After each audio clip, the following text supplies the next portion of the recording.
എല്ലാവർക്കും നമസ്കാരം. ഇന്ന് IFPHന്റെ മലയാളം വെബ് പരമ്പരയുടെ 1677 ദിവസം. ഇന്നത്തെ മലയാളം സെഷനിൽ നമുക്ക് ഒരു ക്ലാസ് എടുക്കുവാനായി എത്തുന്നത് ഡോക്ടർ ജഗദീശൻ ലക്ഷ്മണൻ ആണ്. നമുക്ക് കുറച്ച് നാളായിട്ട് പ്രായമുള്ള മുഖങ്ങളെയാണ് കാണുന്നതെങ്കിൽ ഇപ്പൊ 2 ദിവസമായിട്ട് നമുക്ക് യുവത്വത്തിന്റെ പ്രതീകങ്ങളെയാണ് നമുക്ക് ക്ലാസ് എടുക്കുവാനായി കിട്ടുന്നത്. അതിൽ വളരെയധികം സന്തോഷമുണ്ട്. ഡോക്ടർ കണ്ണൂർ ജില്ലയിലെ APHCയിൽ കാങ്കോൽ എന്ന് പറയുന്ന സ്ഥലത്ത്, കണ്ണൂർ ജില്ലയാണെന്ന് ഞാൻ സെർച്ച് ചെയ്ത് നോക്കിയാണ് കണ്ടുപിടിച്ചത്. ആ സ്ഥലത്താണ് APHCയിൽ വർക്ക് ചെയ്യുന്നത്. ഡോക്ടർ ക്ലാസ് കേൾക്കുന്നതിന് വേണ്ടി സൂം പ്ലാറ്റ്ഫോമിലെത്തിയിട്ടുള്ള എല്ലാ ബഹുമാന്യരായ ഡോക്ടേഴ്സിനെയും ഹോമിയോപ്പതി സ്നേഹികളെയും സ്റ്റുഡൻസിനെയും സ്നേഹപൂർവ്വം സ്വാഗതം ചെയ്യുന്നു. ഇന്നത്തെ ക്ലാസ് തുടങ്ങുന്നതിന് മുമ്പായി ഒരു നിമിഷം ഈശ്വര പ്രാർത്ഥന. നന്ദി.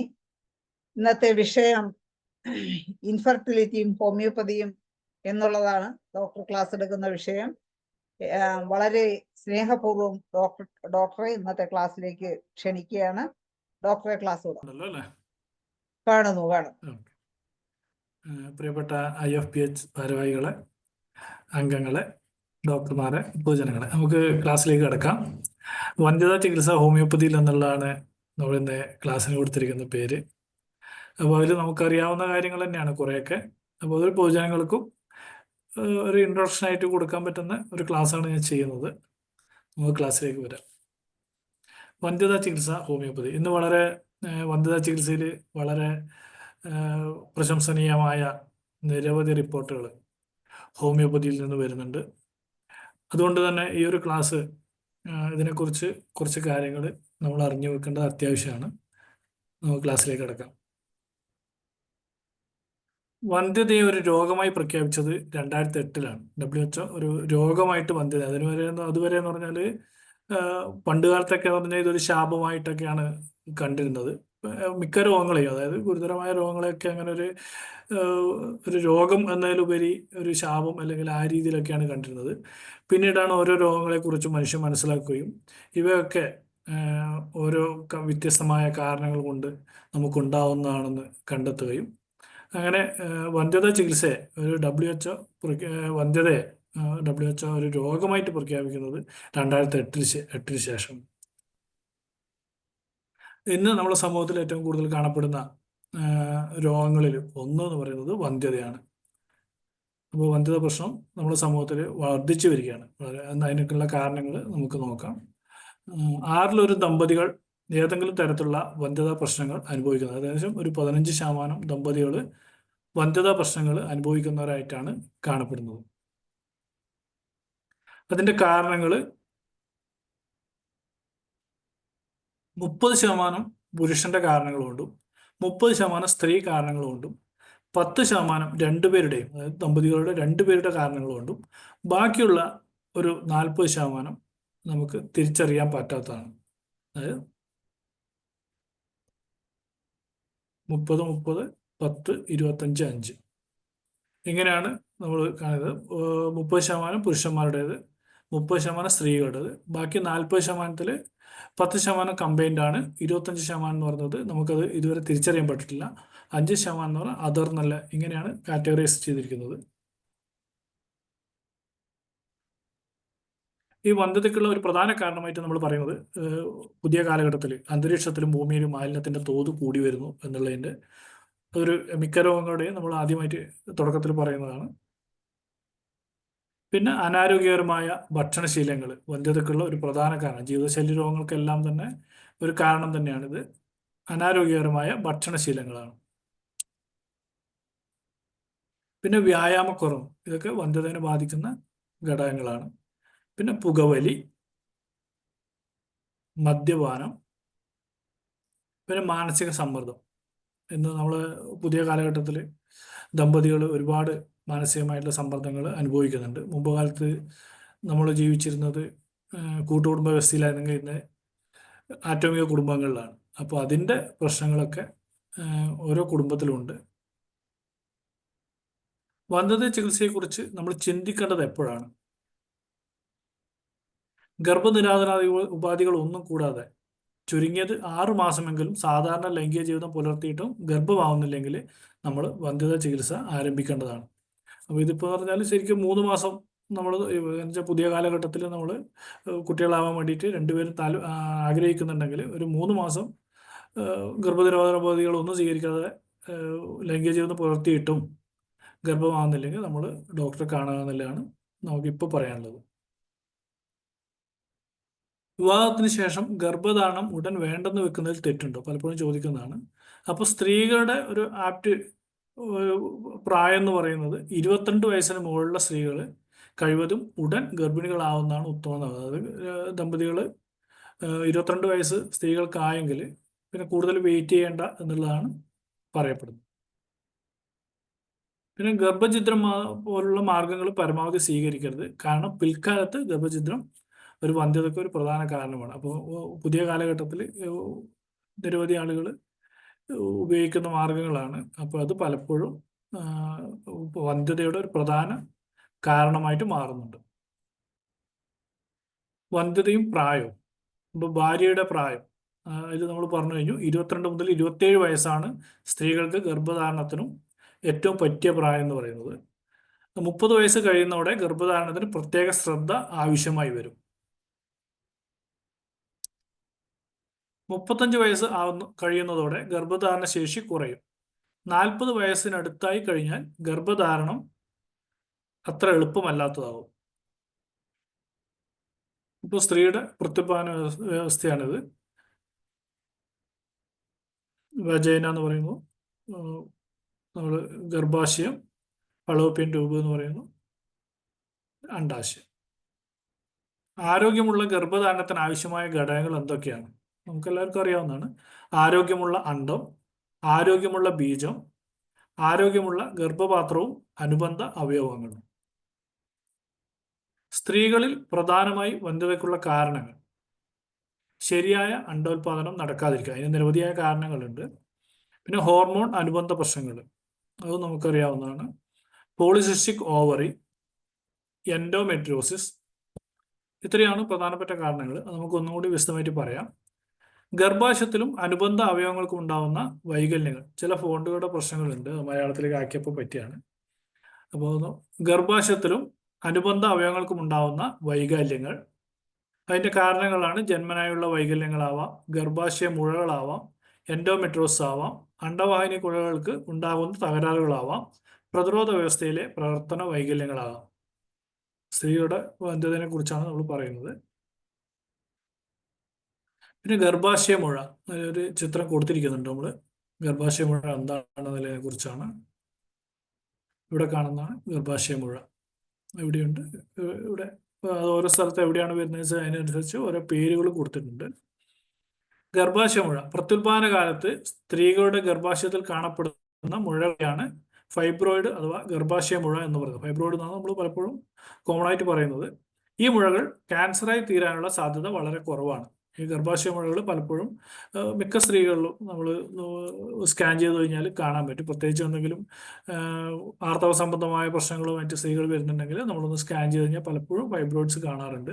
ഈ മുഴകൾ അങ്ങനെ പേടിക്കേണ്ട മുഴകളൊന്നുമല്ല, കൃത്യമായിട്ട് മരുന്ന് കഴിച്ചു കഴിഞ്ഞാൽ മാറുന്ന ഒരു അസുഖം മാത്രമാണിത്. ഈ മുഴകൾ ക്യാൻസറായി വരുമെന്നില്ല പലപ്പോഴും പല സ്ത്രീകളും പേടിക്കാറുണ്ട്. ഇത് പലപ്പോഴും ഭൂരിഭാഗവും പറഞ്ഞാൽ വളരെ നിരുപദ്രവകാരികളാണ്.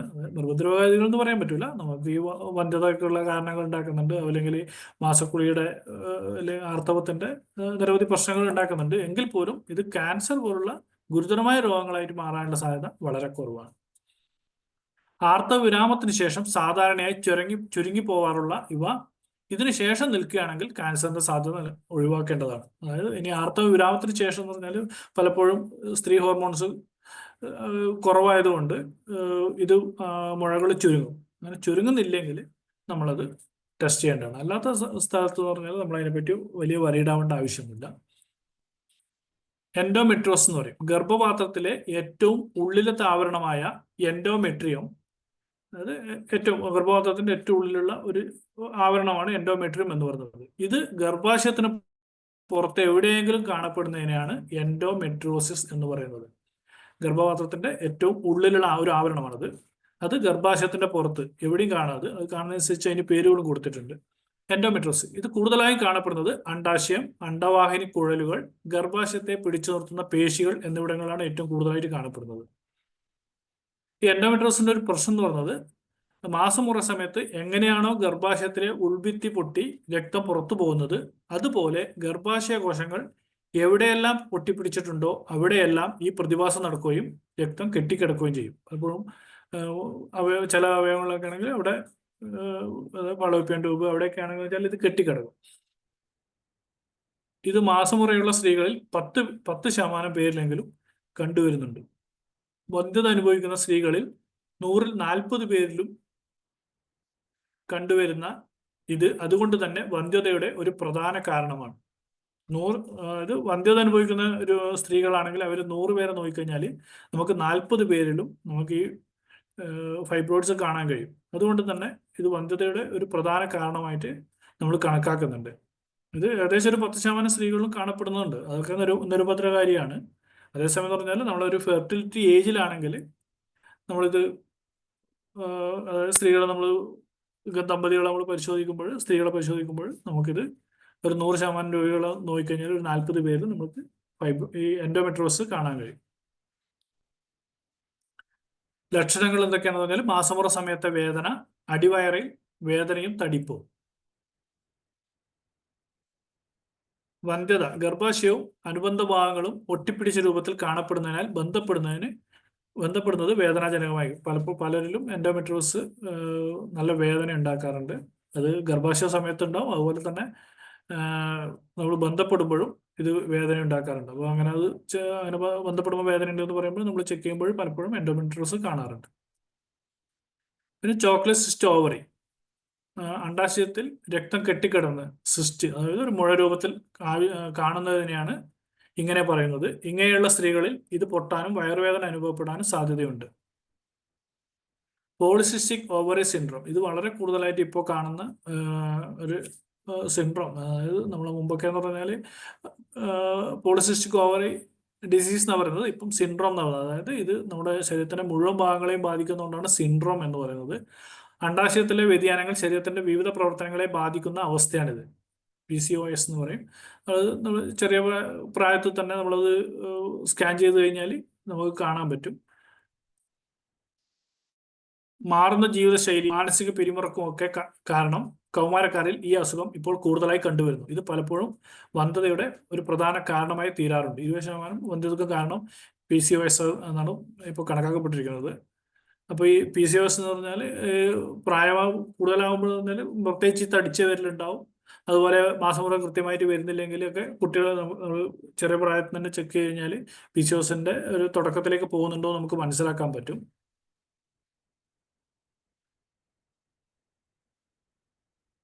മാസമുറ കൃത്യമായി വരാതിരിക്കുകയോ, ഇതിന്റെ ലക്ഷണങ്ങളാണ് പറയുന്നത്. മാസമുറ കൃത്യമായി വരാതിരിക്കുകയോ ഇല്ലാതാവുകയോ ചെയ്യുന്നു.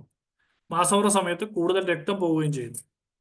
അതായത് ഒന്നുകിൽ മാസമുറ കൃത്യമായിട്ട് വരാതിരിക്കും, അല്ലെങ്കിൽ ചിലപ്പം മാസങ്ങളോളം ഇല്ലാതിരിക്കും, അല്ലെങ്കിൽ എന്ന് പറഞ്ഞാൽ മാസമുറ സമയത്ത് കൂടുതൽ രക്തം പോവുകയും ചെയ്യും. അപ്പോൾ ഒന്നുകിൽ ഫൈബ്രോയിഡ്സ് ആവാം, അല്ലെങ്കിൽ എൻഡോമെട്രോസ് ആവാം, അല്ലെങ്കിൽ PCOS ആവാം അതിന്റെ കാരണം. അതിന്റെ മറ്റ് ലക്ഷണങ്ങൾ നമുക്ക് നോക്കാം. വന്ധ്യത, അതായത് അതിന്റെ ഏറ്റവും പ്രധാനപ്പെട്ട നമ്മളിപ്പം ഡിസ്കസ് ചെയ്യുന്ന വന്ധ്യതയെ കുറിച്ചാണ്. അണ്ടോൽപാദനം കൃത്യമായി നടക്കാത്തതിനാൽ വന്ധ്യത ഉണ്ടാകുന്നു. പിന്നെ അനാവശ്യ രോമവളർച്ച, പലപ്പോഴും താടി, മീശ രോമങ്ങളൊക്കെ പലപ്പോഴും കാണാറുണ്ട്. സ്ത്രീകൾ കാണുന്നുണ്ടെങ്കിൽ അതിൻ്റെ ഒരു പ്രധാന കാരണം PCOS ആയിരിക്കും. പിന്നെ പൊണ്ണത്തടി, അതായത് തടി കൂടുതലായിരിക്കും. തടി കൂടുതലാകുന്നത് PCOSന് കാരണമാവും, അതേപോലെ PCOS പലപ്പോഴും തടി കൂടാനും കാരണമാവും. പിന്നെ മൂക്കുരു, കഴുത്തിന് പിറകിലെ തൊലി കട്ടി കൂടുകയും കറുത്ത നിറത്തിൽ കാണപ്പെടുകയും ചെയ്യുന്നു. അകാന്തോസ് നൈഗ്രിക്കസ് എന്ന് പറയുന്ന അവസ്ഥയായിരുന്നു. അതിന് ഒരു പ്രധാന കാരണം PCOS ആണ്. പ്രത്യേകിച്ച് സ്ത്രീകളിലും, അല്ലെങ്കിൽ ഇപ്പം കുറച്ച് ചെറിയ പ്രായത്തിൽ തന്നെ ഒരു 20 വയസ്സിലൊക്കെ പലപ്പോഴും കുട്ടികളിൽ നമ്മൾ ഈ PCOS വളരെ കൂടുതലായിട്ട് കാണുന്നുണ്ട്. സങ്കീർണതകൾ, ഒന്ന് പ്രമേഹമാണ്. വന്ധ്യത നമ്മൾ പറഞ്ഞു. അതുപോലെ തന്നെ പ്രമേഹത്തിന്റെ ഒരു ഒന്നുകിൽ പ്രമേഹം വരാനുള്ളൊരു സാധ്യതയുണ്ട് പലപ്പോഴും നമ്മൾ കാണാറുണ്ട്. അല്ലെങ്കിൽ പ്രമേഹത്തിന്റെ ഒരു പാരമ്പര്യം ഉണ്ടെങ്കിൽ അവർക്ക് PCOSും കാണാമെന്ന് പറയുന്നുണ്ട്. പിന്നെ ഹൃദയ സംബന്ധമായ അസുഖങ്ങൾ ഉണ്ടാവാം. പ്രഷറും കൊളസ്ട്രോളും കൂടുന്നുണ്ടാവും. അത് പലപ്പോഴും പൊണ്ണത്തടി ഉണ്ടാവുന്നതുകൊണ്ടാവാം. വളരെ അപൂർവമായി ചികിത്സ എടുക്കാത്തവർ എൻഡോമെട്രിയൽ ക്യാൻസർ.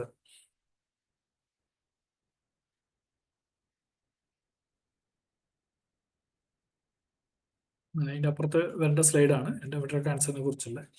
സാധാരണ അണ്ഡാശയ മുഴകളും ക്യാൻസറായി തീരാവുന്ന മുഴകളും തമ്മിലുള്ള വ്യത്യാസം. സാധാരണ മുഴകൾ എന്ന് പറഞ്ഞാൽ പ്രത്യുൽപാദന സമയത്ത് കാണപ്പെടുന്നു, പതുക്കെ വളരുന്നു. അതേപോലെ ക്യാൻസറായി തീരാവുന്ന മുഴകൾ എന്ന് പറഞ്ഞാൽ ആർത്തവ വിരാമ സമയത്തും കാണപ്പെടുന്നവയ്ക്ക് ക്യാൻസർ ആണോ എന്ന പരിശോധന ആവശ്യമാണ്. അതായത് ആർത്തവം അവസാനിക്കാവുന്ന സമയത്തും, അതായത് ശരിക്കും സാധാരണ നമ്മൾ നേരത്തെ പറഞ്ഞു കഴിഞ്ഞാൽ അത് ചുരുങ്ങേണ്ടതാണ്. അങ്ങനെ ചുരുങ്ങുന്നില്ലെങ്കിൽ അത് ക്യാൻസർ ആണോ എന്ന പരിശോധന അത്യാവശ്യമാണ്. പിന്നെ വളരെ എളുപ്പത്തിൽ വലിപ്പം കൂടുകയും വേദന അനുഭവപ്പെടുകയും ചെയ്യുന്നു. അതായത് ഈ ക്യാൻസറായി തീരാവുന്ന മുഴകളാണെങ്കിൽ അത് വളരെ പെട്ടെന്ന് വലുതാവും, അതേപോലെ തന്നെ വേദന ഉണ്ടാവും. സാധാരണ ഫൈബ്രോയിഡ്സ് അങ്ങനെ വലിയ വേദനയൊന്നും ഉണ്ടാവില്ല. അതേസമയം ക്യാൻസറായി തീരാവുന്ന മുഴകളാണെങ്കിൽ അസഹ്യമായ വേദന കാണപ്പെടാറുണ്ട്. പിന്നെ പാരമ്പര്യമായി അണ്ഡാശയം, സ്തനം, വൻകുടൽ ക്യാൻസർ കാണുന്നവർ, അതായത് അവരുടെ അമ്മക്കോ അല്ലെങ്കിൽ അമ്മമ്മക്കോ ഒക്കെ അല്ലെങ്കിൽ മറ്റ് ഫാമിലിയിൽ ക്യാൻസർ ഉണ്ടെങ്കിൽ നമ്മൾ അവരിൽ ഉണ്ടാവുന്ന മുഴകൾക്ക് നമ്മൾ പരിശോധിക്കേണ്ടതാണ്. ക്യാൻസർ ആണോ എന്നുള്ളത് പരിശോധിക്കേണ്ടതാണ്. അത് റൊട്ടീൻ ചെക്കപ്പാണ്. നമ്മളെല്ലാം പേടിക്കേണ്ട ആവശ്യമൊന്നുമില്ല, എങ്കിലും നമ്മളൊന്ന് ചെക്ക് ചെയ്യേണ്ടതാണ്. എൻഡോമെട്രിയൽ തടിപ്പ് അത് നമ്മൾ സ്കാൻ ചെയ്തിട്ടാണ് നമ്മൾ മനസ്സിലാക്കുന്നത്. സാധാരണ പറഞ്ഞാൽ 12 to 16 വരെ ഉണ്ടാവും. അതിൽ കൂടുതൽ ഉണ്ടെങ്കിലാണ് എൻഡോമെട്രോസ് നമ്മൾ പറയുന്നത്. അതിൻ്റെ ഒരു ചിത്രമാണ് ഇവിടെ കൊടുത്തിരിക്കുന്നത്. അതിന്റെ കാരണം അണ്ടവിസർജനം നടക്കാത്ത മാസമുറയിൽ ഈസ്ട്രോജന്റെ കൂടുതലായ പ്രവർത്തനം, പൊണ്ണത്തടിയൊക്കെ എൻഡോമെട്രോസിന് കാരണം. PCOD, സ്ത്രീ ഹോർമോൺ ഉണ്ടാക്കുന്ന അണ്ഡാശയ മുഴകൾ. മിക്കവരിലും ഇത് നിരുപദ്രവകാരിയാണ്. എങ്കിലും ആർത്തവവിരമം തുടങ്ങാറായ സ്ത്രീകളിൽ ക്യാൻസറിന്റെ സാധ്യത ഒഴിവാക്കേണ്ടതാണ്. കാരണം ഇത് അതായത് എൻഡോമെട്രോസിന്റെ അതേപോലെ തന്നെയാണ് എൻഡോമെട്രിയത്തിൽ തടിപ്പ് പറഞ്ഞത്. ഏകദേശം രണ്ടും ഒരേപോലെ ലക്ഷണങ്ങൾ തന്നെ കാണിക്കുന്നത്. പക്ഷെ എൻഡോമെട്രിയോസ് പറഞ്ഞാൽ മറ്റു ഭാഗങ്ങളുണ്ടാവും. മെട്രിയൽ തടിപ്പ് പറഞ്ഞാൽ പലപ്പോഴും ഈ ഗർഭാശയത്തിലാണ് ഉണ്ടാകുന്ന, നമ്മൾ പറഞ്ഞു കഴിഞ്ഞാൽ അതിന്റെ തടിപ്പ് കൂടുതൽ തടി കൂടും. അതായത് 12 to 16 നോർമൽ ഉണ്ടാവുക, അത് ചിലരിൽ കൂടുതലുണ്ടാവും. അപ്പോൾ മുമ്പുണ്ടായത് അതേ ലക്ഷണങ്ങൾ തന്നെയാണ് കൂടുതലും കാണിക്കുക. മിക്കവരിലും ഇത് നിരുപദ്രവകാരിയാണ്. എങ്കിലും വിരാമം തുടങ്ങാറായ സ്ത്രീകളിൽ ക്യാൻസറിന്റെ സാധ്യത ഒഴിവാക്കേണ്ടതാണ്. കാരണം ഇത് ചിലരിലെങ്കിലും ക്യാൻസറായി മാറുന്നു. കൂടാതെ ആർത്തവകാലത്ത് രക്തക്കുറവിന്റെ ലക്ഷണങ്ങളും ഇത് കാരണം ഉണ്ടാകുന്നു. ഇതിനെ 3 തരമായി തിരിക്കാം. സിമ്പിൾ എന്ന് പറഞ്ഞാൽ 2% ക്യാൻസർ ഉണ്ടാകാനുള്ള സാധ്യതയുണ്ട്. ഗ്ലാൻഡുലർ എന്ന് പറഞ്ഞാൽ 4 മുതൽ 10% വരെ ക്യാൻസർ ഉണ്ടാകാനുള്ള സാധ്യതയുണ്ട്. അറ്റിപ്പിക്കൽ എന്ന് പറഞ്ഞാൽ 60% മുതൽ 70% വരെ ക്യാൻസർ ഉണ്ടാകാൻ സാധ്യത. അറ്റിപ്പിക്കൽ ആണെങ്കിൽ ക്യാൻസർ ഉണ്ടാകും. അപ്പോൾ ഇത് നമ്മൾ ചെക്ക് ചെയ്യേണ്ടതാണെന്നില്ലാണ്. പിന്നെ പുരുഷവന്ധ്യതയ്ക്കുള്ള കാരണങ്ങൾ. ഒന്ന് ബീജോത്പ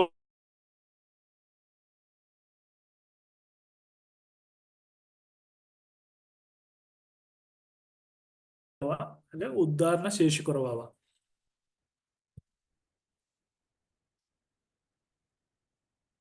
സെമൻ എന്ന് പറയുന്നത് സെമൻ എന്ന് പറയുന്നതിലാണ് നമ്മൾ സ്പേം എന്ന് പറയുന്നത്. അതാണ് ശരിക്കും പറഞ്ഞാൽ പുരുഷ ബീജം എന്ന് പറയുന്നത്.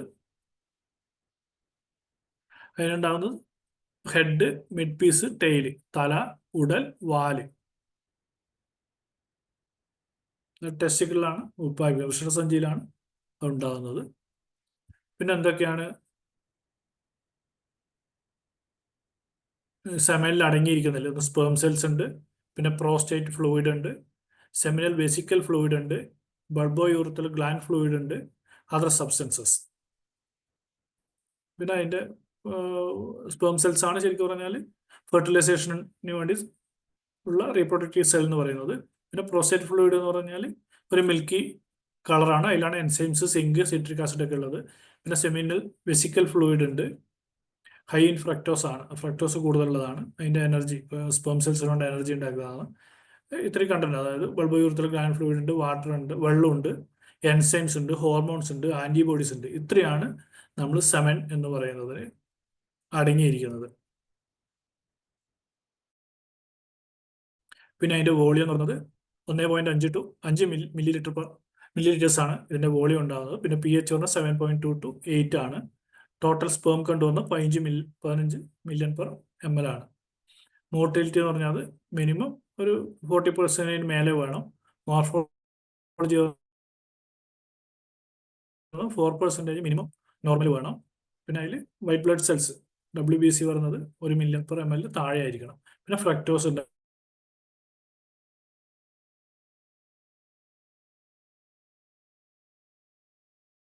അതിൽ ഒരു പ്രാധാന്യം ഉണ്ടാവാറില്ല. കാരണം വെച്ചാൽ ഇതൊക്കെ ഉണ്ടെങ്കിലും പലപ്പോഴും ഇൻഫെർട്ടിലിറ്റി അനുഭവിക്കുന്ന ദമ്പതികളുണ്ട്. അതേപോലെ വളരെ കുറഞ്ഞ സ്പേം സെൽസ് ഉണ്ടെങ്കിൽ കൂടി കുട്ടികൾ ഉണ്ടാവുന്ന ദമ്പതികളുണ്ട്. അപ്പോൾ ഇത് പലപ്പോഴും എന്ന് പറഞ്ഞാൽ ഇത് പേപ്പറാണ്, എങ്കിലും നോർമൽ റേഞ്ചിൽ ഇത്രയും ഉണ്ടായിരിക്കുന്നതാണ് നമ്മൾ ആപ്റ്റാണെന്ന് പറയാം. പിന്നെ ഇതിനൊക്കെ കുറേ ടേംസ് ഉണ്ട്. നമ്മളിപ്പോൾ എഴുതുമ്പോൾ നമ്മൾ അസൂസ്പെർമിയ എന്ന് പറഞ്ഞാൽ absence of sperm in semen ആണ്. ഒളിഗോസ്പെർമിയ എന്ന് പറഞ്ഞാൽ കൗണ്ട് കുറയുന്നതിനാണ് പറയാം. ആസ്തനോസ്പെർമിയ എന്ന് പറയുന്നത് പുവർ സ്പേം മോർട്ടിലിറ്റി, അതായത് അതിന്റെ മോർട്ടിലിറ്റി കുറയുന്നതിനാണ് പറയാം. ടെറാറ്റോസ്പെർമിയ എന്ന് പറഞ്ഞാൽ അതിന്റെ അബ്നോർമാലിറ്റി ആണ്, അബ്നോർമൽ മോർഫോളജി ഉള്ളതിനാണ് പറയാം. നെക്രോസ്പെർമിയ എന്ന് പറയുന്നത് ഡെഡ് സ്പേം, അതായത് ഡെഡ് സ്പേംസ് അതിലുണ്ടെങ്കിൽ നെക്രോസ്പെർമിയ ടേംസ് നോക്കിയാൽ മതി നമ്മൾ. പൈറോസ്പെർമിയ പറഞ്ഞാൽ presence of white blood cells, infection എന്തെങ്കിലും ഉണ്ടെങ്കിൽ. ഹെമറ്റോസ്പെർമിയ പറഞ്ഞാൽ പ്രസൻസ് ഓഫ് ബ്ലഡ് സെമൻ ആണ്. ഹൈപ്പർസ്പെർമിയ പറഞ്ഞാൽ ഹൈ വോളിയം ഓഫ് സെമനാണ് പറയുന്നത് ഹൈപ്പർസ്പെർമിയ. ഹൈപ്പോസ്പെർമിയ എന്ന് പറയുന്നത് വോളിയം കുറവുള്ളതിനാണ് പറയാം. ആസ്പെർമിയ എന്ന് പറയുന്നത് absence of semen during ejaculation ആണ് പറയുന്നത്. നമ്മൾ നേരത്തെ പറഞ്ഞു കഴിഞ്ഞു, വോളിയം എന്ന് പറഞ്ഞാൽ 1.5 ml ആണ്. കൗണ്ട് പറയുന്നത് 15 million/ml ആണ്. മോർട്ടിലിറ്റി മിനിമം 40% മുകളിൽ ഉണ്ടായിരിക്കണം. മോർഫോളജിയിൽ 4% എങ്കിലും നോർമൽ ഫോംസ് ഉണ്ടായിരിക്കണം. വൈറ്റാലിറ്റി എന്ന് പറഞ്ഞാൽ 58% എങ്കിൽ ലൈവ് ഉണ്ടായിരിക്കണം. അപ്പോൾ ഞാൻ നേരത്തെ പറഞ്ഞു കഴിഞ്ഞു, ഇത് പലപ്പോഴും എന്ന് പറഞ്ഞാൽ നമ്മൾ പേപ്പറിലാണ് ഇതൊക്കെ ഉണ്ടാവണം. ഉണ്ടായാലും ഇൻഫെർട്ടിലിറ്റി ഉണ്ടാവുന്ന ഇതുമുണ്ട്. അതേപോലെ ഇത്രയൊന്നും ഈ നോർമൽ റേഞ്ച് ഇല്ലെങ്കിൽ പോലും 2-3 കുട്ടികളുള്ള ഇഷ്ടംപോലെ ദമ്പതികളുണ്ട്.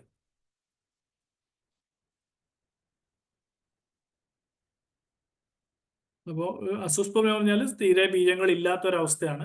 ഇത് പലപ്പോഴും നമ്മൾ ചികിത്സിച്ച് മാറ്റാൻ വേണ്ടിയിട്ട് പലപ്പോഴും ആദ്യഘട്ടത്തിലാണെങ്കിൽ അതിൻ്റെ കൃത്യമായ കാരണങ്ങൾ കണ്ടെത്തിയാൽ മാത്രമേ നമുക്കിത് പലപ്പോഴും അസൂസ്പെർമിയ നമുക്ക് സക്സസ് ആവാറുള്ളൂ. മറ്റ് ഒളിഗോസ്പെർമിയ എന്ന് പറയുന്നത് പലപ്പോഴും വളരെ കൃത്യമായിട്ട് മെഡിസിൻ ആദ്യമേ എടുത്തു കഴിഞ്ഞാൽ വളരെ പെട്ടെന്ന് തന്നെ റിസൾട്ട് കിട്ടുന്നതാണ്. അതേസമയം അസൂസ്പെർമിയ ഉള്ളത് അതിൻ്റെ കാരണങ്ങൾ കൃത്യമായിട്ട് അനലൈസ് ചെയ്ത് മാത്രമേ ട്രീറ്റ്മെന്റിലേക്ക് പോകാൻ പറ്റുള്ളൂ. അത് നമ്മളെപ്പോഴും ശ്രദ്ധിക്കുക. പിന്നെ എന്തിനാണ് നമ്മൾ ഈ സെമൻ അനാലിസിസ് നടത്തുന്നതിലാണ് ഒന്ന് മെയിൽ ഫെർട്ടിലിറ്റി എന്ന് അളക്കാൻ വേണ്ടിയിട്ട്, നമ്മൾ ഡയഗ്നോസ് ചെയ്യാൻ വേണ്ടിയിട്ട്, പിന്നെ നമ്മൾ ട്രീറ്റ്മെന്റിന്റെ ഇഫക്റ്റീവ്നെസ് അളക്കാൻ വേണ്ടിയിട്ട്, ഇതൊക്കെ ആവശ്യമില്ല. പിന്നെ പുരുഷബന്ധതയുള്ളവർ ശ്രദ്ധിക്കേണ്ട കാര്യങ്ങൾ, ചില കാര്യങ്ങൾ എന്തൊക്കെയാണെന്നല്ലേ. ഒന്ന്, ഹീനഭക്ഷണങ്ങൾ എന്ന് പറയുന്നത് നമ്മൾ സാധാരണ ജീവിതശൈലി രോഗങ്ങൾക്ക് പറയുന്ന എല്ലാ ഭക്ഷണങ്ങളുമാണ് നമ്മൾ പലപ്പോഴും ഉദ്ദേശിക്കുന്നത്. പിന്നെ കോള, ലഘുപാനീയങ്ങൾ, പാക്കറ്റിൽ വരുന്ന വറവ് പലഹാരങ്ങൾ, ബ്രോയിലർ ചിക്കൻ, തണുപ്പിച്ച് സൂക്ഷിക്കുന്ന മത്സ്യമാംസങ്ങൾ, പച്ചക്കറികൾ, പഴവർഗ്ഗങ്ങളും പയർ, പരിപ്പ് വർഗ്ഗങ്ങൾ ആഹാരത്തിൽ ഉൾപ്പെടുത്തുക. മറ്റാദ്യം പറഞ്ഞിരിക്കുന്നതെല്ലാം ഒഴിവാക്കുകയും ചെയ്യാം. ഇതിന് മാത്രമല്ല, പുരുഷവന്ധ്യതയ്ക്ക് മാത്രമല്ല, സ്ത്രീവന്ധ്യതയ്ക്കും ഈ ഭക്ഷണശീലങ്ങൾ നമ്മൾ ഫോളോ ചെയ്യേണ്ടതാണ്. അതുപോലെ PCOS ഉള്ളവർ ഇതേ ഭക്ഷണ രീതി തന്നെയാണ് തുടരേണ്ടത്. പുരുഷവന്ധ്യത സ്ത്രീവന്ധ്യതയായാലും ശ്രദ്ധിക്കേണ്ട ഏറ്റവും പ്രധാനപ്പെട്ട കാരണം എന്ന് പറഞ്ഞാൽ മാനസിക സമ്മർദ്ദമാണ്. ഇപ്പൊ ഈ പലപ്പോഴും എന്ന് പറഞ്ഞാൽ ഈ ആദ്യത്തെ ഒരു 3 മാസം 6 മാസം കഴിഞ്ഞു കഴിഞ്ഞാൽ, അല്ലെങ്കിൽ 1 വർഷത്തിലായി കഴിഞ്ഞാൽ എന്ന് പറഞ്ഞാൽ വീട്ടിൽ നിന്നും നമ്മുടെ സമൂഹത്തിൽ നിന്നും ഭയങ്കര പ്രഷർ വരും, അല്ലേ? അങ്ങനെ വരുമ്പോഴാണ് ഈ ദമ്പതികൾക്ക് മാനസിക സമ്മർദ്ദം വരികയും ശരിക്കും പറഞ്ഞാൽ നടക്കേണ്ട പല കുട്ടികളാവേണ്ട കേസുകൾ, സക്സസ് ആവേണ്ട കേസുകൾക്ക് പോലും ഇൻഫെർട്ടിലിറ്റിയിലേക്ക് പോവുകയും ചെയ്യുന്നതിൻ്റെ ഏറ്റവും പ്രധാനപ്പെട്ട കാരണം തന്നെ മാനസിക സമ്മർദ്ദം. അത് വീട്ടിൽ നിന്നുള്ളതാവാം, ജോലി സ്ഥലത്തു നിന്നാവാം, സമൂഹത്തു നിന്നാവാം, അവരുണ്ടാക്കുന്ന പ്രഷറുകൾ, അല്ലെങ്കിൽ ജോലി സംബന്ധമായ പ്രശ്നങ്ങളാവാം. ഇതൊക്കെ സ്ത്രീ പുരുഷ വന്ധ്യതയ്ക്കുള്ള ഏറ്റവും പ്രധാനപ്പെട്ട ആധുനിക കാരണമാണ്. പിന്നെ വന്ധിച്ച മനസമ്മർദ്ദം ലൈംഗിക ബന്ധത്തിന്റെ എണ്ണവും ഗുണവും കുറക്കാറുണ്ട്. പിന്നെ ബീജത്തിന്റെ എണ്ണവും ചലനശേഷിയും കുറക്കാറുണ്ട്. ഇതെല്ലാം എന്ന് പറഞ്ഞാൽ തെളിയിക്കപ്പെട്ടത് തന്നെയാണ്. ഉദാഹരണമില്ലായ്മ, ശീഘ്രസ്ഖലനം തുടങ്ങിയവ സൃഷ്ടിക്കുന്നുണ്ട്. പിന്നെ പുരുഷവന്ധ്യതയ്ക്കുള്ള പ്രധാനപ്പെട്ട ഒരു കാരണത്തിലൊന്നാണ് ബൈക്ക് യാത്ര. ഇരുചക്ര വാഹനങ്ങൾ ഓടിക്കുമ്പോൾ ഈ പ്രശ്നങ്ങൾ എന്തുകൊണ്ടാണ് നമ്മുടെ ശരീരത്തിന്റെ പുറത്തേക്ക് വന്നില്ല എന്ന് പറഞ്ഞാൽ തന്നെ അത് ടെമ്പറേച്ചർ കുറക്കാൻ വേണ്ടിയിട്ടാണ്. പക്ഷെ നമ്മൾ ഈ ബൈക്ക് യാത്ര അല്ലെങ്കിൽ ഉയർന്ന ചൂട്, അതിനെയാണ് നമ്മൾ പറഞ്ഞാൽ അന്തരീക്ഷത്തിൽ ഉണ്ടാകുന്ന പല പ്രശ്നങ്ങളും ബീജോത്പാദനത്തിന്റെ തോത് കുറക്കാൻ പ്രധാന കാരണമാണ്. സ്ത്രീകളെക്കാൾ പലപ്പോഴും ഇത് ബാധിക്കുന്നത് പുരുഷന്മാരെയാണ്. പിന്നെ പുരുഷനെയും സ്ത്രീയും ബാധിക്കുന്ന സ്ത്രീ പുരുഷ ബന്ധതയ്ക്കുള്ള മറ്റ് ശ്രദ്ധിക്കേണ്ട കാരണങ്ങളാണ്: ഒന്ന്, പുകവലി, മദ്യം ഒഴിവാക്കേണ്ടതാണ്. പിന്നെ മൊബൈൽ ഫോണിന്റെ ഉപയോഗം ഒഴിവാക്കുക. അത് ഒരുപാട് കാരണങ്ങളുണ്ട്. മൊബൈൽ ഫോൺ എന്ന് വെച്ചാൽ മാനസികമായിട്ടുള്ള സമ്മർദ്ദങ്ങൾക്ക് കാരണമാവുന്നുണ്ട്. അതേപോലെ തന്നെ അതുണ്ടാക്കുന്ന നിരവധി പ്രശ്നങ്ങൾ, ജീവിതശൈലി രോഗങ്ങൾക്കെല്ലാം പോലെ തന്നെ ഇതിനും ഒരു കാരണമാണ്. പിന്നെ ലാപ്ടോപ്പ്, മൊബൈൽ ഫോണ്, തൊഴിൽ സാഹചര്യങ്ങൾ, വസ്ത്രധാരണം. വസ്ത്രം എന്ന് പറഞ്ഞാൽ നമ്മൾ ഉദ്ദേശിക്കുന്നത് ടൈറ്റ് ആയിട്ടുള്ള വസ്ത്രങ്ങൾ ഉപയോഗിക്കുന്നതിനാണ് ഈ വസ്ത്രധാരണം എന്നുള്ളത് ഉദ്ദേശിക്കുന്നത്. പിന്നെ സെവൻ്റെ ക്വാളിറ്റി കൂട്ടാനുള്ളത് നേരത്തെ നമ്മൾ പറഞ്ഞത് തന്നെയാണ്. ഹെൽത്തി, ഒരു നല്ല ശാരീരിക വ്യായാമം ഉണ്ടായിരിക്കുക, ഹെൽത്തി വെയിറ്റ് ഉണ്ടാക്കിയെടുക്കുക, പിന്നെ പുകവലി, മദ്യം പൂർണ്ണമായിട്ട് ഒഴിവാക്കുക, മറ്റ് ലഹരി പദാർത്ഥങ്ങളെല്ലാം പൂർണ്ണമായിട്ട് ഒഴിവാക്കുക. പിന്നെ സേഫ് സെക്സ്, പിന്നെ കൃത്യമായിട്ട് ഉറങ്ങുക, പിന്നെ ദിവസേന എക്സസൈസ് ചെയ്യുക, പിന്നെ സ്ട്രെസ് മാനേജ് ചെയ്യുക, മാനസിക സമ്മർദ്ദം കുറക്കുക, പിന്നെ നല്ല ഭക്ഷണ രീതി പിന്തുടരുക, പിന്നെ സപ്ലിമെന്റ്സ് എടുക്കുക. അതായത് സപ്ലിമെന്റ്സ് പറഞ്ഞാൽ folic acid, zinc, antioxidants, ഇത് വളരെ ഇമ്പോർട്ടൻസ് ആണ്. ഇത് നമുക്ക് പറഞ്ഞാൽ നമ്മൾ കഴിക്കുന്ന ഭക്ഷണത്തിൽ തന്നെ ഉണ്ടാക്കിയെടുക്കുന്നതാണ് ഏറ്റവും നല്ലത്. അപ്പൊ ഇതിന്റെ ചികിത്സ എന്ന് പറയുന്നത് നിരവധിയായ ചികിത്സകൾ അല്ലെ. ഈ വന്ധ്യതയൊക്കെ പറഞ്ഞാൽ എല്ലാ സിസ്റ്റത്തിലും അവരുടേതായ ചികിത്സകളുണ്ട്. അപ്പോൾ പറഞ്ഞാൽ ചികിത്സകളുടെ ഇപ്പം എന്ന് പറഞ്ഞാൽ ചികിത്സ ഇല്ലാത്തതല്ല, പലപ്പോഴും അധിക ചികിത്സ അല്ലെങ്കിൽ അമിത ചികിത്സയാണ് പലപ്പോഴും ഈ വന്ധ്യതയ്ക്ക് കണ്ടുവരുന്നത്. അതായത് ഒന്നാമത് ചികിത്സയുടെ പലതരത്തിലുള്ള പുതിയ പുതിയ രീതികൾ വരികയാണ്. ഇതിന്റെ സക്സസ് റേറ്റുകൾ പലപ്പോഴും നമുക്ക് കൃത്യമായിട്ട് കിട്ടാറില്ല. അതേപോലെ തന്നെ ഇതിന്റെ പൈസ ചെലവും വളരെ കൂടുകയാണ്. പലപ്പോഴും ചൂഷണം തന്നെ, വലിയ രീതിയിൽ ചൂഷണം നടക്കുന്ന ഒരു മേഖലയാണ് വന്ധ്യതാ ചികിത്സ. അപ്പോൾ ഇതിന് ഈ ചൂഷണത്തെ തടയാനും ഈ ചികിത്സാ ചെലവ് കുറക്കാനും ഏറ്റവും ബെസ്റ്റ് ഓപ്ഷൻ എന്ന് പറയുന്നത് ഹോമിയോപ്പതിയാണ്. വന്ധ്യതാ പ്രശ്നം പലപ്പോഴും ശരിയായ ചികിത്സ ശരിയായ സമയത്ത് ലഭിക്കാത്തതുകൊണ്ടാണ് പലപ്പോഴും ഉണ്ടാകുന്നത്. അതായത് ഒരു 99% വന്ധ്യതാ പ്രശ്നങ്ങളും ഉണ്ടാകുന്നത് കൃത്യമായ ചികിത്സ കൃത്യമായ സമയത്ത് ലഭിക്കാത്തതുകൊണ്ടാണ്. മരുന്നുകൾ കൊണ്ട് മാറ്റാവുന്ന വന്ധ്യതകളാണ് സമൂഹത്തിൽ വളരെ കൂടുതലുള്ളത്. ഏറ്റവും കൂടുതലുള്ള വന്ധ്യത, അതായത് ഒരു 90% വന്ധ്യതയും നമുക്ക് മരുന്നുകൾ കൊണ്ട് മാറ്റാവുന്നതാണ്. വളരെ ചെറിയ തോതിലുള്ള ആളുകൾക്ക് മാത്രമേ മരുന്ന് കൊണ്ടോ സർജറി കൊണ്ടോ പരിഹാരം കാണാൻ കഴിയാത്തുള്ളൂ. അത്തരക്കാരിലാണ് ഇക്സി അല്ലെങ്കിൽ ടെസ്റ്റ് ട്യൂബ് ശിശു ഗർഭധാരണം, IVF ആവശ്യമായി വരുന്നത്. അതായത് വളരെ ചെറിയ തോതിലുള്ള ആളുകൾക്ക് മാത്രമേ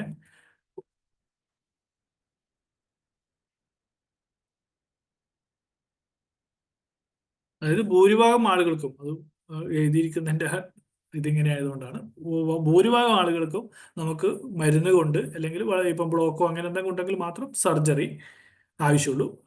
ആവശ്യം കൊണ്ട് തന്നെ ഉള്ളത് കൊണ്ട് തന്നെ നമുക്ക് മാറ്റാൻ കഴിയുന്നതാണ്, പരിഹാരം കണ്ടെത്താൻ കഴിയുന്നതാണ്.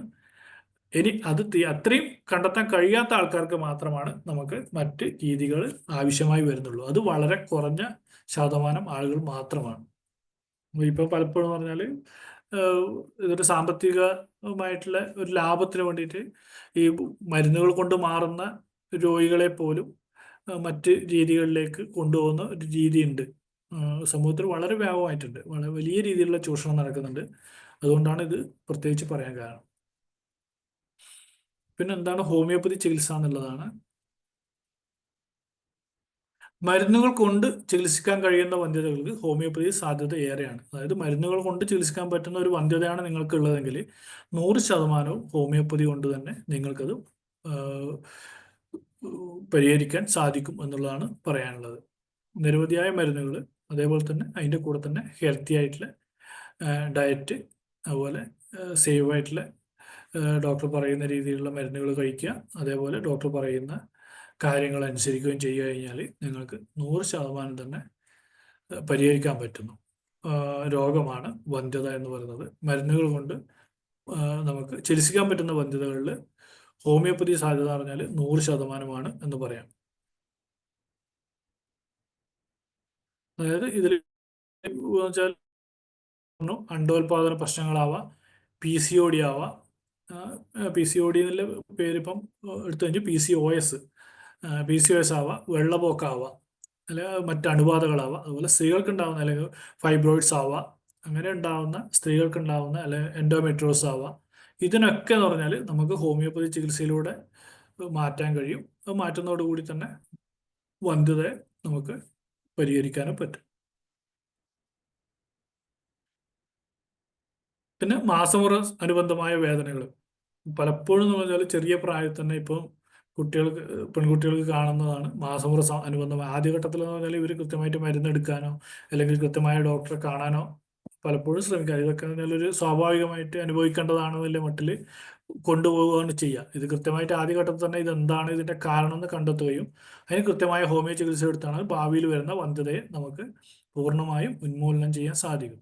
ആദ്യഘട്ടത്തിൽ പറഞ്ഞാൽ പലപ്പോഴും എന്ന് വെച്ചാൽ ഇതൊരു സ്ത്രീകൾ അനുഭവിക്കേണ്ടതാണ്, ഈ വേദന എന്ന് വെച്ചാൽ ഓക്കെയാണ് അല്ലെങ്കിൽ ഇത് നമ്മളൊക്കെ അനുഭവിച്ചതാണ് എന്ന മട്ടിൽ തള്ളിക്കളയാറുണ്ട്. അപ്പോൾ ഇത് പലപ്പോഴും എന്ന് പറഞ്ഞാൽ ചിലപ്പോൾ ഭാവിയിൽ ഉണ്ടാകുന്ന PCOSന്റെ തുടക്കമോ അല്ലെങ്കിൽ എൻഡോമെട്രിയോസിസ് അങ്ങനെയൊക്കെ ഏതെങ്കിലും ഒരു അസുഖത്തിന്റെ തുടക്കമാവാം. അപ്പോൾ ഇത് ആദ്യഘട്ടത്തിൽ തന്നെ ചെറിയ പ്രായത്തിൽ തന്നെ നമ്മൾ ഇതിന് കൃത്യമായി മരുന്നുകൾ കഴിക്കുകയും ഇത് മാറ്റുകയും ചെയ്യുകയാണെങ്കിൽ ഭാവിയിൽ വരുന്ന വന്ധ്യതയെ ഉന്മൂലനം ചെയ്യാൻ സാധിക്കും. പിന്നെ വന്ധ്യത ചികിത്സയിൽ ഏറ്റവും നമ്മൾ പറഞ്ഞാണ് പ്രായമേറി വരുന്നതോട് ചികിത്സ ബുദ്ധിമുട്ടായി വരാറുണ്ടെന്ന്. എന്നാൽ പലപ്പോഴും എന്ന് പറഞ്ഞാൽ ഈ പ്രായമേറി വന്നു കഴിഞ്ഞാൽ കൃത്യമായ ഡയറക്ഷൻ കൊടുത്തു കഴിഞ്ഞാൽ ഹോമിയോ മരുന്നുകൾ അവർക്ക് ഫലം നൽകാറുണ്ട്. ഇത്രയാണ് നമുക്ക് ആമുഖമായിട്ട് ഈ വന്ധ്യത ചികിത്സയെ കുറിച്ച് പറയാനുള്ളത്. ഡോക്ടർ ഇനി സ്ലൈഡ്സ് കഴിഞ്ഞോ? സ്ലൈഡ്സ് കഴിഞ്ഞു. ഇനി ഇതിലെ പറഞ്ഞ ഓരോ കേസിന്റെയും അല്ലെങ്കിൽ ഓരോ ഡിസീസിന്റെയും പറ്റുന്ന ഹോമിയോപ്പതി മെഡിസിൻ അങ്ങനെ ഞാൻ ഇന്ന് നോക്കിയിട്ടില്ല. ഇത് മാത്രം തുറക്കിച്ച് പറയാന്ന് വെച്ചിട്ടാണ് ഞാൻ വന്നിരിക്കുന്നത്. ശരി. ഇപ്പൊ എൻഡോമെട്രിയോസിസ് ആണെങ്കിൽ നമുക്ക് ഏതൊക്കെ മെഡിസിൻ ഉപയോഗിക്കാം, അല്ലെങ്കിൽ ഒളിഗോസ്പെർമിയ ഒളിഗോസ്പെർമിക്ക് നമുക്ക് എക്സ്റേ ആണ് നമ്മൾ കൊടുക്കുന്ന ഏറ്റവും ബലവത്തായിട്ട് കണ്ടിരിക്കുന്ന ഒരു മെഡിസിൻ. ഏത് ഒളിഗോസ്പെർമിയ? ഒളിഗോസ്പെർമിയ കൊടുക്കാം, ഏറ്റവും നന്നായിട്ട് കൊടുക്കാൻ പറ്റുന്ന എക്സ്റേ ആണ് ഞാൻ കൊടുത്തിരിക്കുന്ന ഏറ്റവും കൂടുതൽ റിസൾട്ട് കിട്ടിയ ഒരു മെഡിസിൻ. എക്സ്റേ. ഈ ആസോസ്പെർമിയ പിന്നെ ഹോർമോണൽ മെയിൽ ഹോർമോണിന്റെ കുറവ് കൊണ്ടാണെങ്കിൽ നമുക്ക് പറ്റും. അത് നമ്മൾ കോൺസ്റ്റിറ്റ്യൂഷണൽ മറ്റു മെഡിസിൻസ് നമ്മൾ പറഞ്ഞത് ഞാൻ കോമൺ ആയിട്ട് കൊടുക്കുന്ന മെഡിസിൻ ആണ് പറഞ്ഞത്. അതിന്റെ കൂടെ നമ്മൾ കോൺസ്റ്റിറ്റ്യൂഷണൽ മെഡിസിൻ എങ്ങനെയായാലും മിക്കവാറും ലൈക്കോ വരാറുണ്ട്, നക്സോമിക്ക വരുന്ന കേസുകളുണ്ട്, സ്റ്റെവിസാക്രി വരുന്ന കേസുകളുണ്ട്.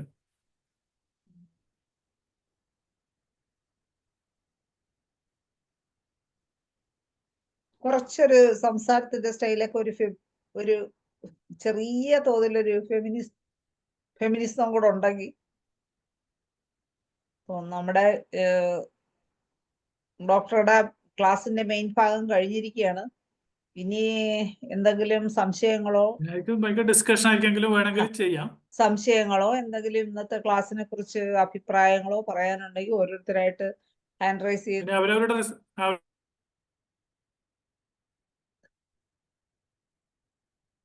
എക്സ്പീരിയൻസ് പറയുന്നുണ്ടെങ്കിൽ ആർക്കെങ്കിലും അത് പറയും ചെയ്യാം. എന്തെങ്കിലും കൂട്ടിച്ചേർക്കലുകളോ ഡോക്ടേഴ്സിനെ കൂട്ടിച്ചേർക്കലുണ്ടെങ്കിൽ അത് കൂട്ടിച്ചേർക്കാം. ഓക്കെ, കൂട്ടിച്ചേർക്കലുകളോ പിന്നെ സംശയങ്ങളോ ഉണ്ടെങ്കിൽ ചോദിക്കാം. ഒരു ഡോക്ടർ ഹാൻഡ് റൈസ് ചെയ്തിട്ടുണ്ട്, ഡോക്ടർ ലതാ മനോഹരൻ. ഡോക്ടറെ അൺമ്യൂട്ട് ചെയ്ത് സംസാരിച്ചോളൂ. നന്ദി ശൈല ഡോക്ടറെ. നമസ്കാരം പൊതുവാൾ ഡോക്ടറെ. നമസ്കാരം. ഒരു കേസാണ്, 43 വയസ്സാണ്. ഇതുവരെയും വൈഫ് ഗർഭിണി ആയിട്ടില്ല. ഒരു പ്രാവശ്യം ആയി, അത് അബോർഷൻ ആയി പോയി 2 മാസമായപ്പം. പിന്നെ അവർക്ക് ഇതുവരെയും പിന്നെ പ്രഗ്നൻസി ആയിട്ടില്ല. ഈ മെയിൽ പേഷ്യന്റിന് ഉദാഹരണക്കുറവാണ്, ഉദാഹരണം ഇല്ല. ഉം, ഉം. അതാണ് പ്രശ്നം. ഇപ്പം ഒരു 4 വർഷമായി ഇപ്പം അത് ഇല്ലാതായിട്ട്. ഒന്ന് പേടിച്ചായിരുന്നു പുള്ളി ഒരു യാത്ര ചെയ്തപ്പോഴത്തേക്ക്. ഒരു മലച്ചെരിവിലൂടെ യാത്ര ചെയ്തപ്പോഴത്തേക്ക് ഒരു പെട്ടെന്ന് ശരീരത്തിനൊരു വിറയലൊക്കെ ഉണ്ടായി.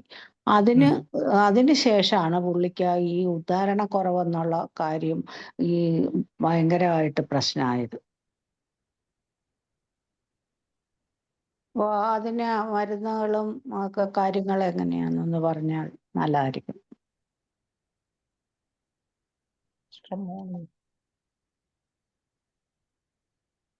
ഡോക്ടറുടെ ഫോണിന് റേഞ്ച് കുറവുള്ള പോലെ തോന്നുന്നു.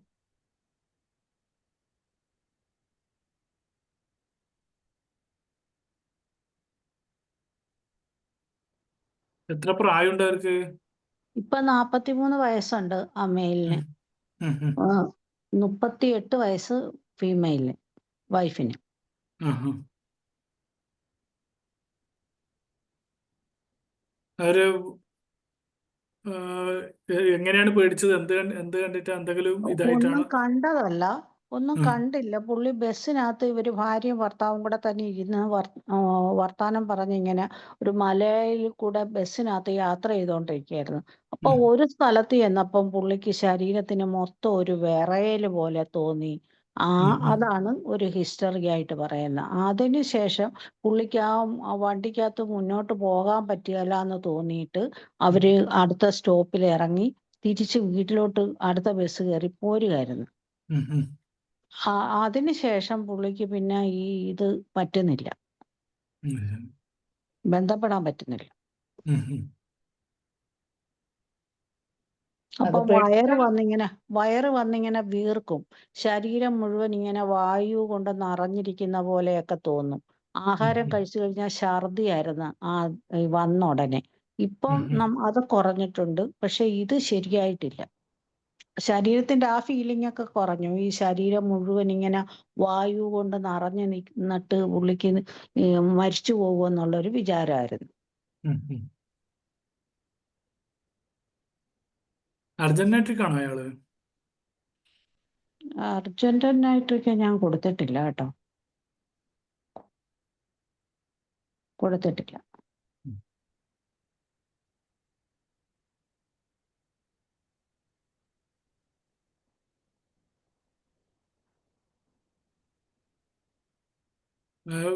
സക്സസ് ആയ മനുഷ്യനാണോ ലൈഫില്? അല്ല, ലൈഫിൽ സക്സസ് അല്ല, ഉം, ഉം. ഒത്തിരി നിരാശകളൊക്കെയാണ്. അതെയോ? ആ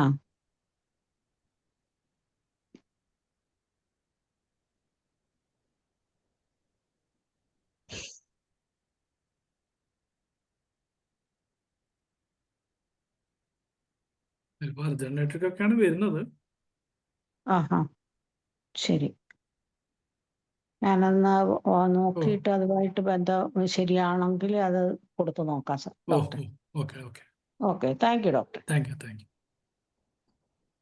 ഓക്കെ, ലത ഡോക്ടറെ, ഇനി എന്തെങ്കിലും ആർക്കെങ്കിലും ക്ലാസ്സിനെ കുറിച്ചുള്ള അഭിപ്രായം? ഭദ്രൻ ഡോക്ടറുണ്ട്. Doctor Geetha MG madam hand raise ചെയ്തിട്ടുണ്ട്. മാഡം സംസാരിച്ചോളൂ, അൺമ്യൂട്ട് ചെയ്ത് സംസാരിച്ചു. ഡോക്ടറെ, വളരെ നല്ല ക്ലാസ് ആയിരുന്നു. ഡോക്ടറുടെ എക്സ്പീരിയൻസില് ഈ PCOSന് ഫലപ്രദമായ ഡ്രഗ്സ് ഏതൊക്കെയാണ് കാണുന്നത്?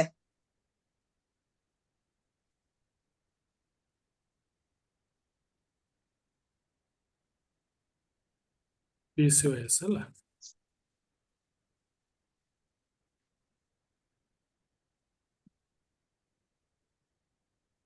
നമ്മൾ ഏറ്റവും കൂടുതൽ നമ്മൾ കൊടുക്കുന്നത് പൾസാറ്റിലാണ്. ഇപ്പോൾ ചെറിയ പ്രായത്തിലൊക്കെയാണ് പ്രധാനമായിട്ടും പൾസാറ്റിലാണ് കൊടുക്കുക. ഇറഗുലർ സ്കാൻഡിയോർ സപ്രസ്ഡ് മെൻസസ്, അതിന്റെ ലക്ഷണങ്ങൾ ഞാൻ പറയാം. Mild emotional and BP, craving for open air, thirstless, acne before periods, delayed puberty. Irregular scanty or suppressed menses ആണെങ്കിൽ പൾസാറ്റിൽ നമ്മൾ കൊടുക്കും.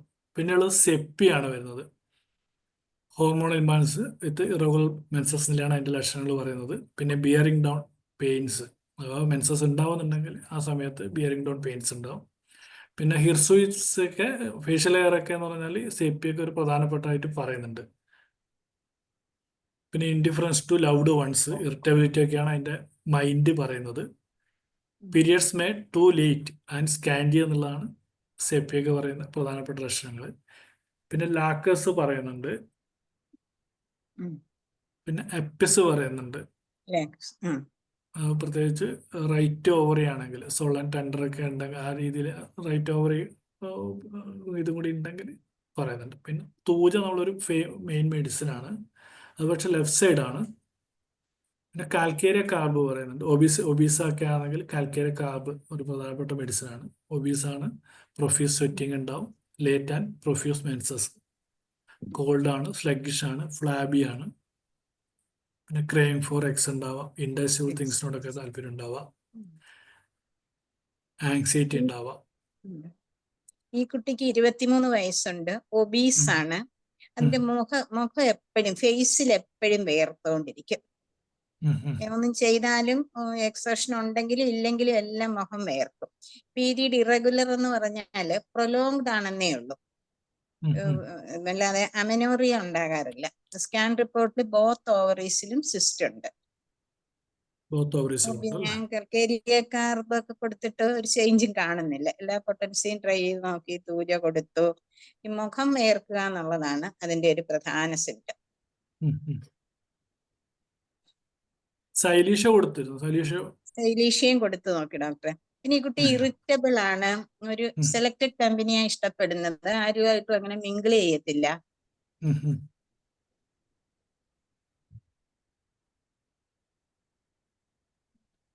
സ്വെറ്റ് എങ്ങനെയാണത്? എന്താ ഡോക്ടറെ? കേട്ടില്ല. മെപ്സോളിന്റെയും ലക്ഷണം മെപ്സോള് ഞാൻ കൊടുത്തിട്ടില്ല. ഫേസ് ആണ് കൂടുതൽ ഇങ്ങനെ സെറ്റ് ചെയ്തോണ്ടിരിക്കും, മുഖം കഴുകിയതുപോലെ തോന്നും ചിലപ്പോഴൊക്കെ. തൈറോയിഡിന്റെ തൈറോയിഡ് ഫംഗ്ഷൻ എല്ലാം എല്ലാം നോർമൽ ലെവലിലാണ്.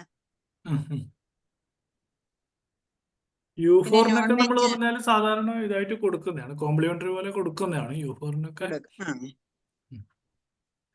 നാട്രമൂർ വരുന്നുണ്ടോ? ഇതൊക്കെ ആയത് തടിയുള്ള കുട്ടിയാണ്, അങ്ങനെ പറയാൻ പറ്റില്ല. നാട്രമൂറൊക്കെ കോമൺ ആയിട്ട് വരാൻ, പൾസാറ്റില് ലൈക്കോപോഡിയൊക്കെ ഞാൻ കൊടുത്തു നോക്കി.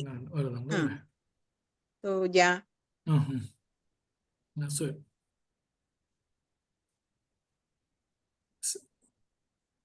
പിന്നെ കാൽക്കേരിയ ഫോസ് ഒക്കെ, പിന്നെ കാൽക്കേരിയ കാർബോർഡ്, കാൽക്കേരിയ ഫോസ് കൊടുത്തിട്ടില്ല.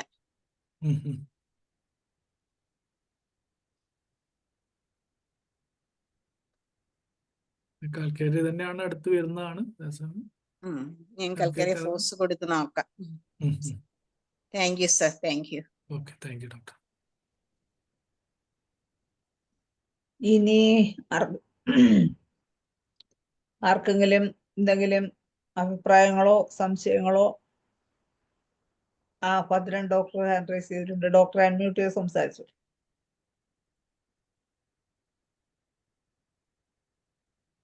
അൺമ്യൂട്ട് ചെയ്ത ഡോക്ടറെ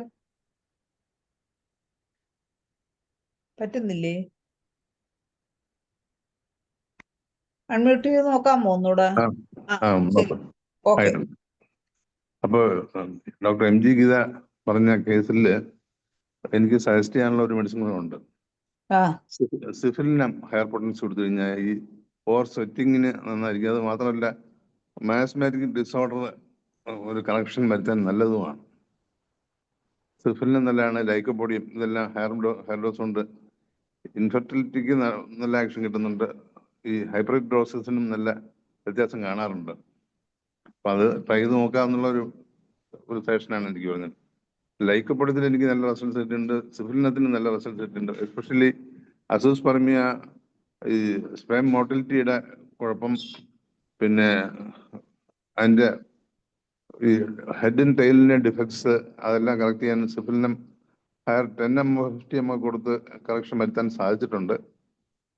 വേറെ ഒരുപാട് മെഡിസിൻസ് ആണ്, ഓസ്മോഡിയ അങ്ങനെയുള്ള കുറെ മെഡിസിൻസ് ഉണ്ട്. പക്ഷെ ഇതിലെല്ലാം എനിക്ക് റിസൾട്ട് കിട്ടിയിട്ടുള്ള മെഡിസിൻസ് ആണ് ഞാൻ സിഫിലിനം, ലൈക്കോപോഡിയം തുടങ്ങിയ മെഡിസിൻസ്. അത് തീർച്ചയായിട്ടും പരീക്ഷിച്ച് നോക്കാമെന്നുള്ളതാണ് എൻ്റെ അഭിപ്രായം. Thank you doctor.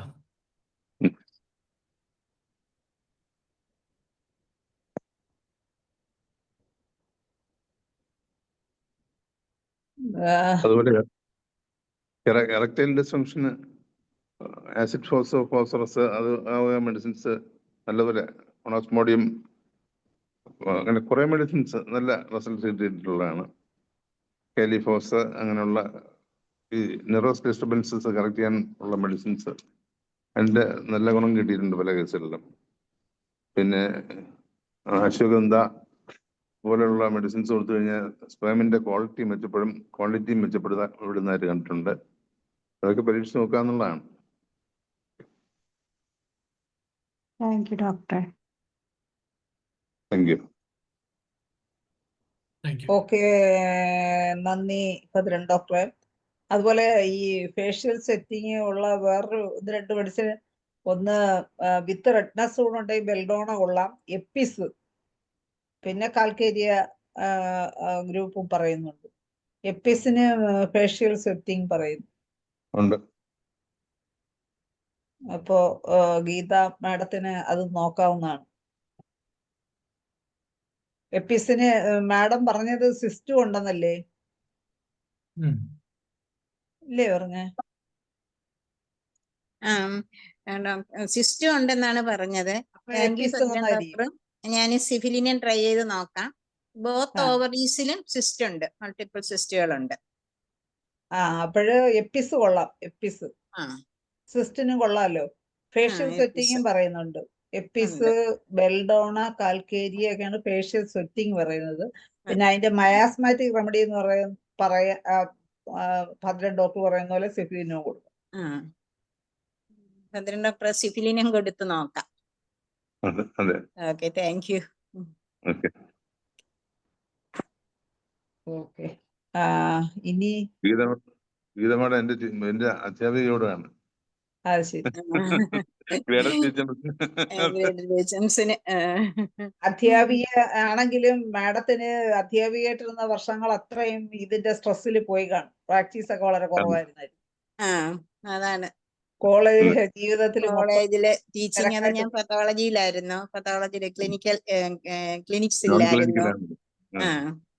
ആ സമയം കൊണ്ട് ഭദ്രൻ ഡോക്ടർ പ്രാക്ടീസ് ചെയ്ത് പ്രാക്ടീസ് ചെയ്ത് എക്സ്പീരിയൻസ് ഒരുപാട് ഉണ്ടാക്കി. അതാണ് വ്യത്യാസം. അതുകൊണ്ടാണ്. അത് കുഴപ്പമില്ല. ഇനിയിപ്പോ മാഡം അതുപോലെ എക്സ്പീരിയൻസ്ഡ് ആവും. ഓക്കെ, അപ്പൊ ഇനി ആരാണ് എന്തെങ്കിലും ഇനി സമയമുണ്ട്. നമ്മുടെ എന്താണ് ഹരിഹരൻ സാർ ഉണ്ടായിരുന്നല്ലേ, ഹോമിയോ എന്ന് ഒരു ഇതിലായിരുന്നു കയറിയെന്ന് തോന്നുന്നു. ഹരിഹരൻ സാർ എന്തെങ്കിലും പറയാൻ ഉദ്ദേശിക്കുന്നുണ്ടോ? എന്തെങ്കിലും കൂട്ടിച്ചേർക്കലുണ്ടോ? അൺമ്യൂട്ട് ചെയ്ത് സംസാരിക്കാം. ഹരിഹരൻ സാർ ഉണ്ടോ?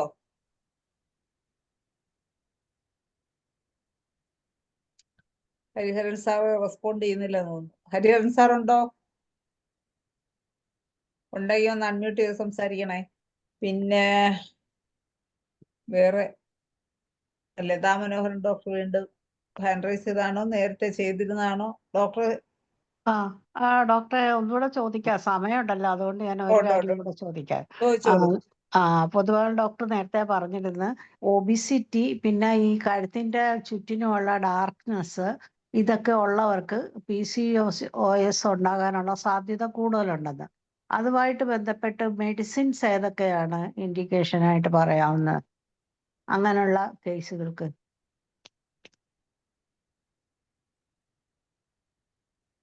അതിന് സെപ്പിയ നല്ലൊരു മെഡിസിനാണ്. യങ് ആയിട്ടുള്ള കുട്ടികൾക്കൊക്കെയോ? എന്നാലും അതിന് ഗുണം കിട്ടിയിട്ടുണ്ട്. സെപ്പിയ കൊള്ളാം. സെപ്പിയ നല്ല മെഡിസിനാണ്. സൂജ നല്ല മെഡിസിനാണ്. സൂജ നാട്രമോർ വരുന്നുണ്ട്, കാൽക്കേരിയ കാർബ് വരുന്നുണ്ട്.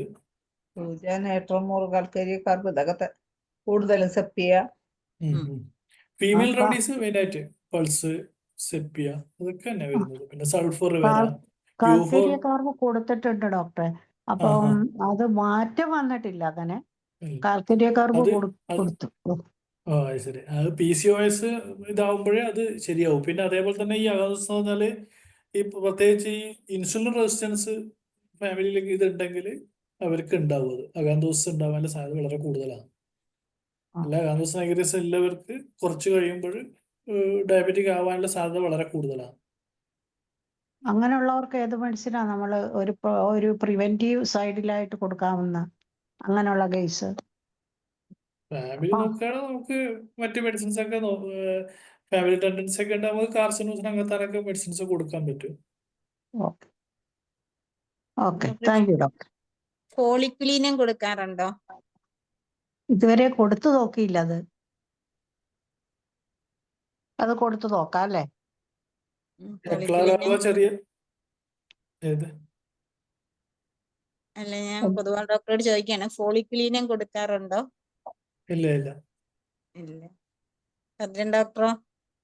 ഞാൻ പോളിക്ലിനും വായിച്ചിട്ടുണ്ട്, പക്ഷെ കൊടുത്തിട്ടില്ല.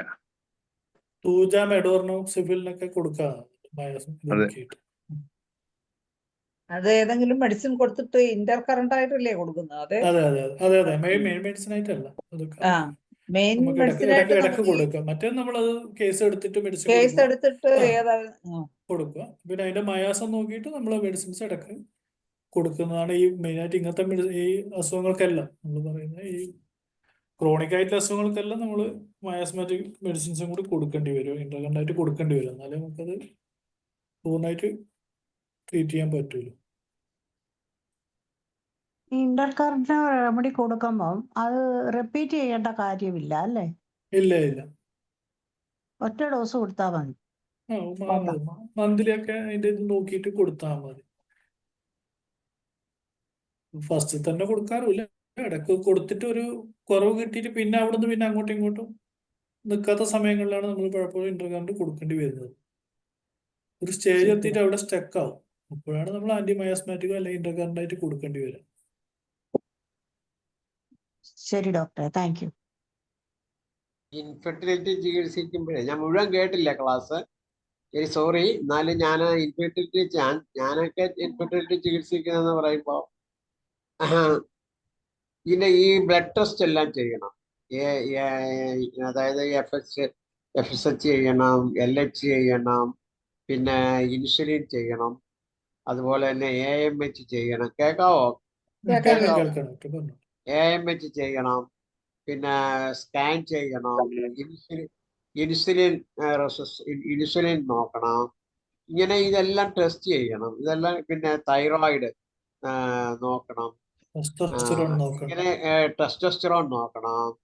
ഇതെല്ലാം ആൻഡ്രോജൻസിലാണ് ടെസ്റ്റോസ്റ്ററോൺ വരുന്നത്. ഇതെല്ലാം ചെക്ക് ചെയ്യണം.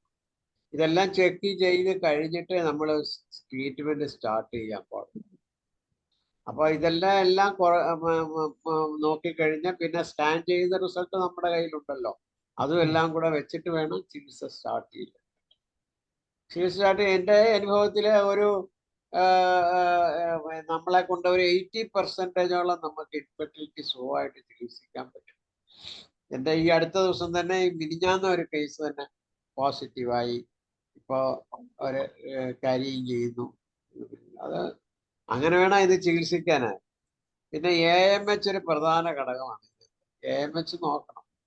അതായത് AMH is related with age ആണ്. പിന്നെ ഈ പറഞ്ഞ രീതിയിൽ ഈ PCOS ഒക്കെ ഉണ്ടെങ്കിൽ അതിനകത്ത് ഹെറിറ്റിസം ഒക്കെ വരും. ഹെറിറ്റിസം ഒക്കെ വരുമ്പോഴത്തേക്ക് അതിന് ടെസ്റ്റോസ്റ്ററോൺ ചെക്ക് ചെയ്യുമ്പോൾ അത് അറിയാൻ പറ്റും. അതിന് നോക്കി മരുന്ന് കൊടുക്കണം. ഇതെല്ലാം നോക്കിക്കോളും. പിന്നെ ഈ ടോർച്ച് ചെക്ക് ചെയ്യണം. ഇതെല്ലാം ചെക്ക് ചെയ്ത് വേണം ഇൻഫെർട്ടിലിറ്റി ചികിത്സിക്കാൻ. അതാണ് എനിക്ക് ഇതിൽ വാസ്റ്റ് സബ്ജക്റ്റാണിത്. ഇത് വെറുതെ ഒരു മെഡിസിൻ കൊടുത്താൽ അത് ശരിയാവില്ല. പിന്നെ ഈ ഡോക്ടർ പറഞ്ഞ കണക്ക് ഇത് കോൺസ്റ്റിറ്റ്യൂഷൻ കണ്ടുപിടിക്കണം. കോൺസ്റ്റിറ്റ്യൂഷൻ കണ്ടുപിടിച്ച് അത് കറക്റ്റായിട്ടുള്ള മെഡിസിൻ കൊടുക്കണം.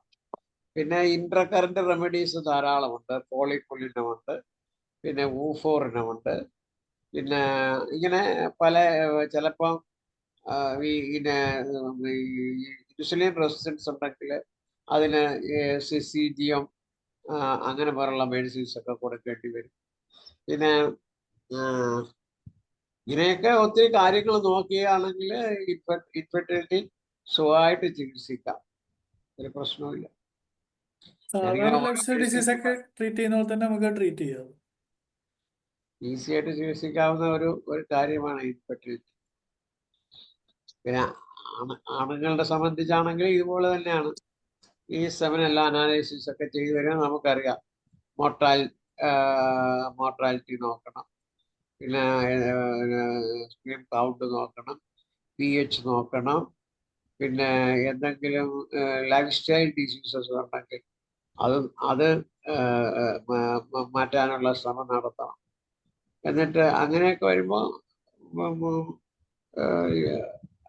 സ്പേം കൗണ്ട് ഇൻക്രീസ് ചെയ്യും. ഇൻഫെർട്ടിലിറ്റി, ആണുങ്ങളുടെ ഇൻഫെർട്ടിലിറ്റി നമുക്ക് ചികിത്സിക്കാം. അതിനൊക്കെ ധാരാളം മരുന്നുകളുണ്ട്. ഇതിനകത്തൊക്കെ പ്രധാനം ഏതാണെന്ന് വെച്ച് കഴിഞ്ഞാൽ find out the exact constitution of the patient. അതാണ് ഇതിനകത്ത് മുഖ്യമായിട്ടുള്ളത്. അത് പഠിക്കണം, അത് പഠിച്ചത് ചെയ്യണം. ഓക്കെ ഓക്കെ ഹരിഹരൻ സാറ്, എന്തായാലും സാറ് വന്ന് ഇതില് അഭിപ്രായങ്ങൾ പറഞ്ഞതിൽ വളരെ സന്തോഷം. ഇനി ഏകദേശം നമ്മൾ ഇനി പറയാനുള്ള സമയമില്ല, നമുക്ക് വൈൻഡപ്പ് ചെയ്യാനുള്ള സമയമായി. അപ്പോൾ ഡോക്ടർ കൂടുതലും ഇന്ന് പറഞ്ഞത് വന്ധ്യതയിലുള്ള പത്തോളജിക്കൽ ആസ്പെക്റ്റ് ആണ്.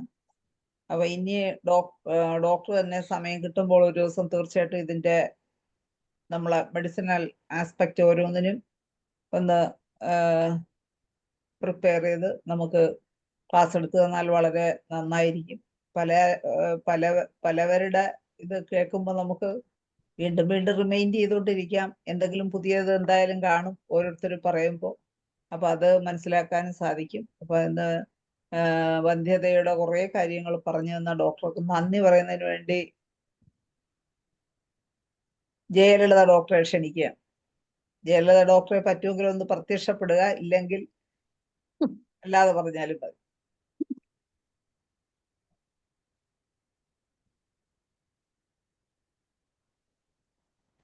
അൺമ്യൂട്ട് ചെയ്യാമോ?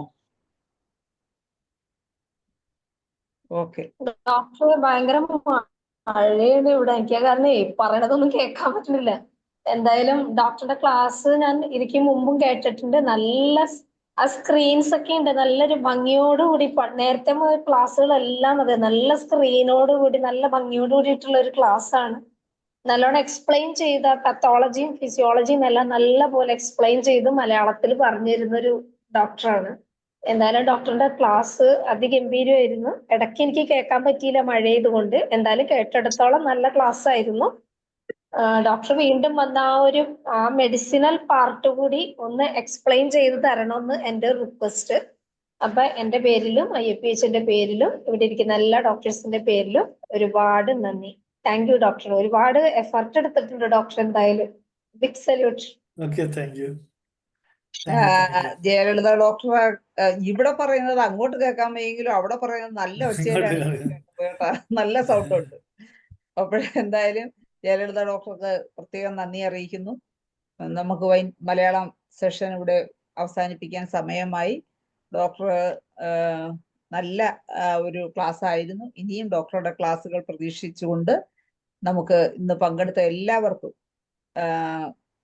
ശുഭരാത്രി നേർന്നുകൊണ്ടും ഇവിടെ ക്ലാസ് അവസാനിപ്പിക്കുകയാണ്. നന്ദി, നമസ്കാരം.